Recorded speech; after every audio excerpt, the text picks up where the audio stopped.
गोरक्ष,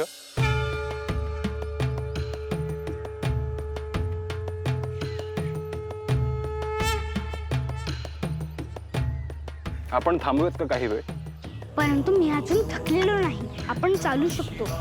हो, परंतु असेच अरण्यातून चालत जायचे आहे. गुरुवर, आपण नगरातून का नाही जात? कारण ह्या क्षणी सद्गुरू श्री दत्त महाराजांकडे पोहोचणे आवश्यक आहे.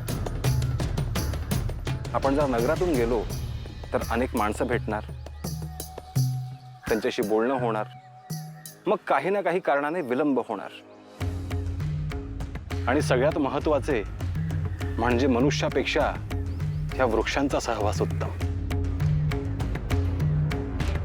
ह्या यात्रेत जिथे वेळ मिळेल तिथे साधना करता यायला हवी. त्यात कोणी व्यत्यय आणू नये हीच इच्छा. गुरुवर, तुम्हाला एक विचारू? निसंकोचपणे विचार. मीच तुमचा सर्वोत्तम शिष्य आहे ना?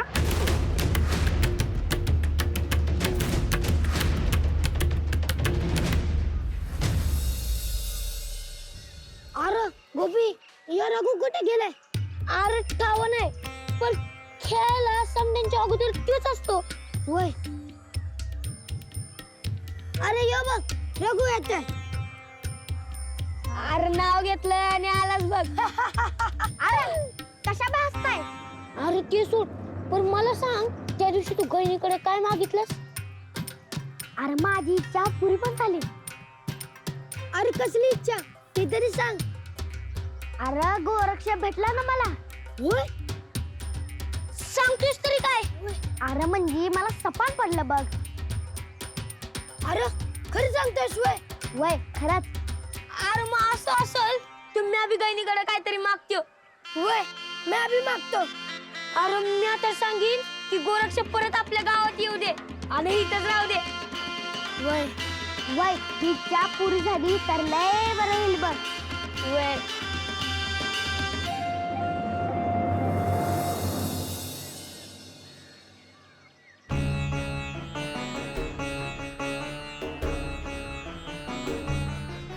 मीच तुम्हाला सर्वात प्रिय आहे ना?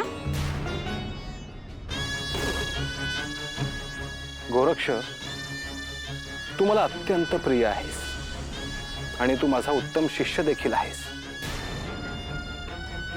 परंतु ज्या नाथ परंपरेचा पाया श्री दत्त महाराज आणि श्री महादेवांनी घातला आहे, त्याचा विस्तार इतका मोठा आहे की ते ठरवलेले कार्य पूर्ण करण्यासाठी जसा तू गोरक्षेतून जन्म घेतलास, गहिनीने जसा मातीतून जन्म घेतला, तसेच आणखीन काही नाथ ह्या कार्यामध्ये सहभागी होणार आहेत. तेही मला प्रिय असणार आहेत. ममत्व, प्रेम, नातं यांची तुलना होऊ शकत नाही.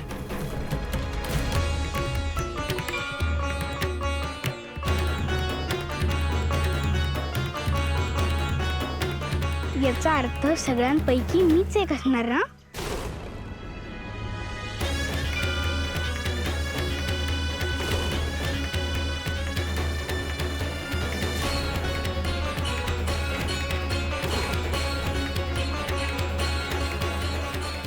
माझे काही चुकले आहे का? आणखीन साधनेची आणि ध्यानाची आवश्यकता आहे गोरक्ष.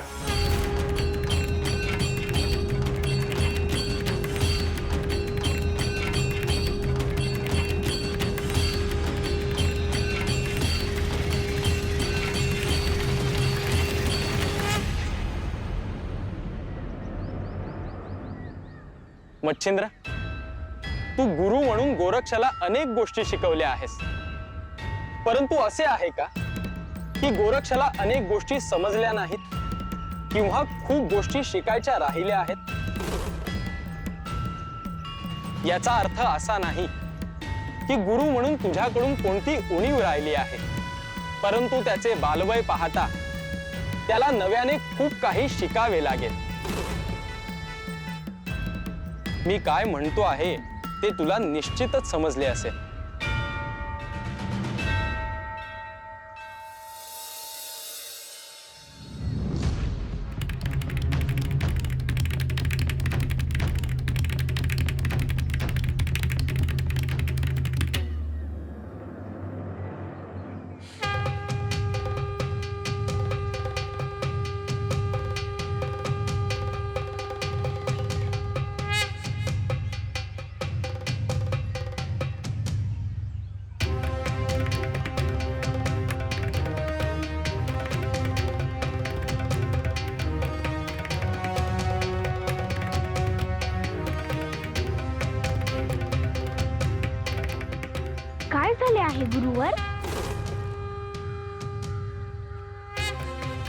सांगतो.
ही तर महादेवांची पिंड.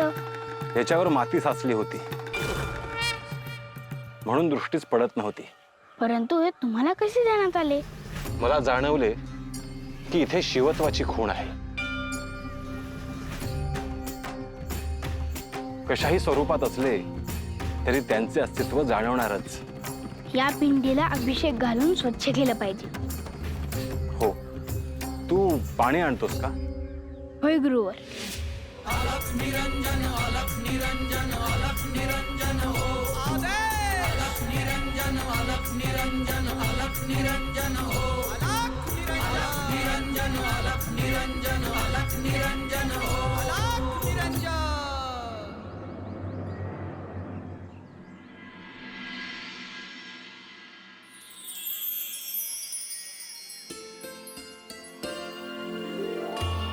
अहो, आल्यापासून सागर संगीत स्नान नाही झाले गहिनीचे. आज चांगलं तेल लावते आणि नऊ माखू पण घालते. हो, देवाचा अभिषेक झाल्यासारखं होईल. माझ्याही पदरात पुण्य पडेल. मी पाणी घेऊन आले.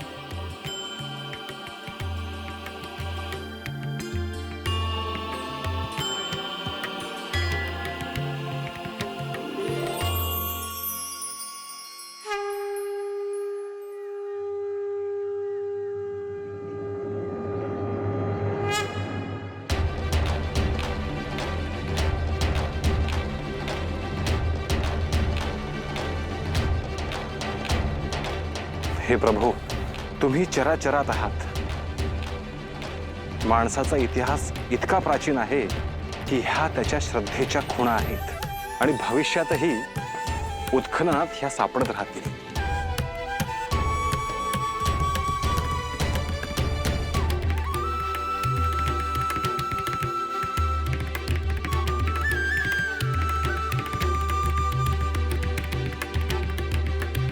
हे घ्या गुरुवर. पाणी तू आणले आहेस ना, मग अभिषेकालाही तूच सुरुवात कर.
हे गुरुवर, आपण थांबलो, तुम्हाला जाणवले म्हणून या पिंडीची पूजा झाली. नाहीतर ही पिंड मातीखाली तशीच राहिली असती. ह्या पिंडीवर आधीही कोणीतरी साधना केली आहे, परंतु काळानुरूप त्यावर नंतर माती साठत राहिली. योग्य वेळ येताच आपण तिच्या जवळून चाललो होतो आणि आपल्याला चाहूल लागली. जिथे जिथे अशी पिंड दृष्टीआड गेली आहे तिला बाहेर आणून तिचे पूजन करणे आवश्यक आहे. गोरक्ष, भविष्यात तुला हे देखील कार्य करायचे आहे. ही पिंड इतकी सुंदर आहे की ह्यावरून दुसरीकडे लक्षच जात नाही. होय, आता आपण निघूयात. साऱ्या विश्वाचा प्रतिपालक तू, दुःखाचा संहारक तू, वेदांचाही कारक तू, शिव हर शंभू.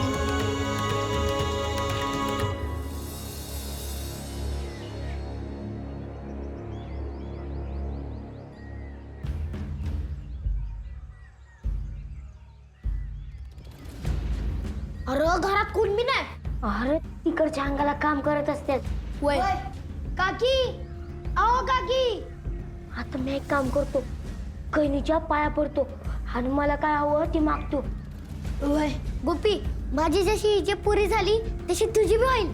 वय कोणीतरी याच्या हात पाया पडून घे, नाहीतरी विचारत बसतील का आणि कशासाठी ते. वय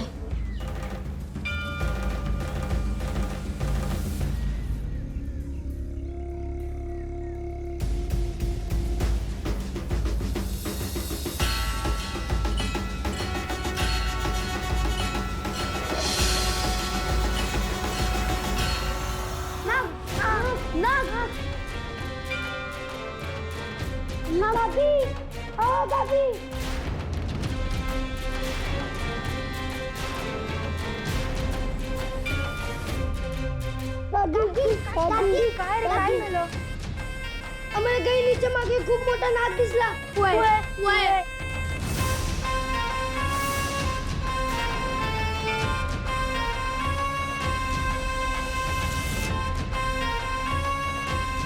काहीही कसं बोलतोस? वय आम्हाला तिघांनी बी दिसला. वय कुठे आहे नाग? तुम्हाला भास झाला असेल. नाही नाही, खरं बोलतोय. आम्ही बघितला. गोपी, तुला जे मागायचं ते मागितलं ना? वय काय मागितलं आणि कोणाला? काय नाही, आम्ही जाऊ का? वय वय चल. ह्या पोरांना काही एक कळत नाही.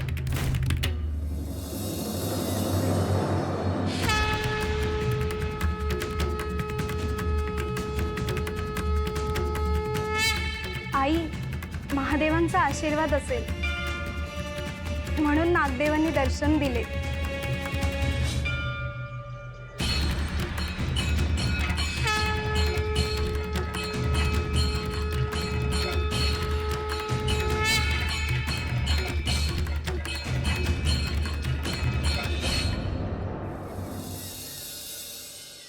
मच्छिंद्र, तुम्ही माझ्यापर्यंत पोहोचण्यासाठी खूप मोठी यात्रा करत आहात आणि आता माझ्यापर्यंत पोहोचण्यासाठी खूप कमी अंतर राहिले आहे. तुला आणि गोरक्षला मी प्रत्यक्षात कधी भेटतो असे झाले आहे.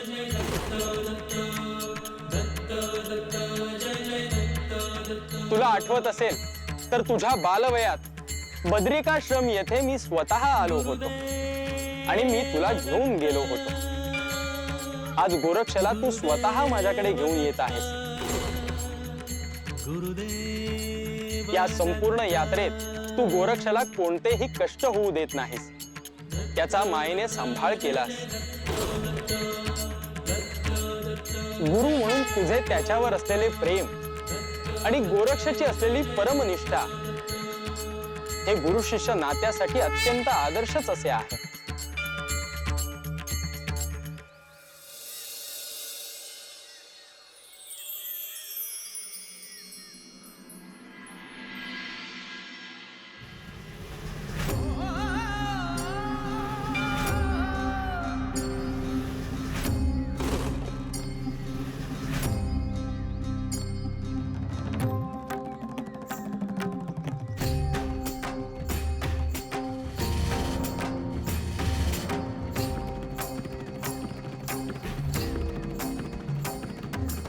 गुरुवर काय झाले आहे?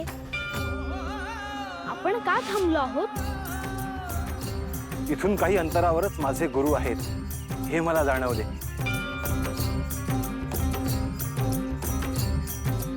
म्हणजे आपण सद्गुरू श्री दत्त महाराजांच्या जवळ आलो आहोत. होय गोरक्ष, माझ्या गुरूंची भेट होणार म्हणून सगळा शीळ निघून गेला आहे. उलट उत्साह वाटतो आहे.